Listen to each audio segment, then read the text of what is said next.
Praise the Lord. இன்றைய பலப்படுத்தும் வார்த்தை அப்போஸ்தலர் 18வது அதிகாரம் 10வது வசனம். Acts chapter 18 verse 10. நான் உன்னுடனே கூட இருக்கிறேன், உனக்கு தீங்கு செய்யும்படி ஒருவனும் உன்மேல் கை போடுவதில்லை. For I am with you and no one will attack you to harm you. ஹல்லேலூயா. இன்றைக்கு இயேசு உங்களை பார்த்து சொல்லுகிறார், நான் உன்னோட கூட இருக்கிறேன் மகளே, நான் உன்னோட கூட இருக்கிறேன் மகனே. உனக்கு தீங்கு செய்யும்படி எந்த மனுஷனும் உனக்கு எதிராக வந்து உன்னை மேற்கொள்ள முடியாது என்று உங்களை பார்த்து சொல்லுகிறார். நிறைய மனுஷங்க உங்களுக்கு எதிராக வருவாங்க, ஆனாலும் உங்களை மேற்கொள்ள முடியாது. காரணம், ஏசப்பா உங்களோட கூட இருக்கிறார். அவங்க செய்கின்ற காரியங்கள் நிமித்தம் நீங்க அழிந்து போக மாட்டீங்க. காரணம், கர்த்தர் உங்களுக்காக யுத்தம் செய்வார். கர்த்தர் உங்களை பாதுகாப்பார்.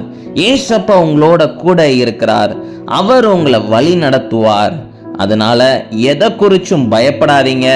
எப்பேற்பட்ட மனுஷங்களை குறிச்சும் பயப்படாதீங்க. சில பிரச்சனைகள் இருக்குதே, இது எங்களுடைய வாழ்க்கையை அழித்து விடுமே அப்படின்னு சொல்லி நினைச்சு நீங்க கவலைப்படாதீங்க.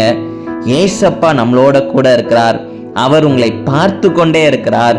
அவர் எல்லா சூழ்நிலைகளையும் அறிந்திருக்கிறார். அதனால அவரே உங்களுக்காக யுத்தம் செய்வார். அவரே உங்களை பாதுகாப்பார். அவரே உங்களை வழி நடத்துவார். நம்ம எல்லாரும் கண்களை மூடி ஜெபிக்கலாம். எங்களை நேசிக்கிற நல்ல தகப்பனே, ஏசப்பா, பிள்ளைங்களுக்கு எதிராக அநேக காரியங்கள் ஆண்டவரே ஏசப்பா சில மனுஷங்க செய்றாங்க. ஆண்டவர், நீங்க பிள்ளைங்களை பாதுகாத்து கொள்ளுங்க. ஆண்டவர், நீங்க தகப்பனே பிள்ளைங்களோட கூட இருந்து ஒவ்வொரு காரியங்களையும் ஆண்டவரே ஏசப்பா நேர்த்தியாக செய்ய கிருபை கொடுங்க, வழி நடத்துங்க. இயேசுவின் மூலம் ஜெபிக்கிறோம் எங்கள் ஜீவனுள்ள பிதாவே. ஆமேன், ஆமேன், ஆமேன். ஏசப்பா உங்களோட கூட இருக்கிறாங்க. எதை குறிச்சும் பயப்படாதீங்க. God bless you. Have a wonderful day.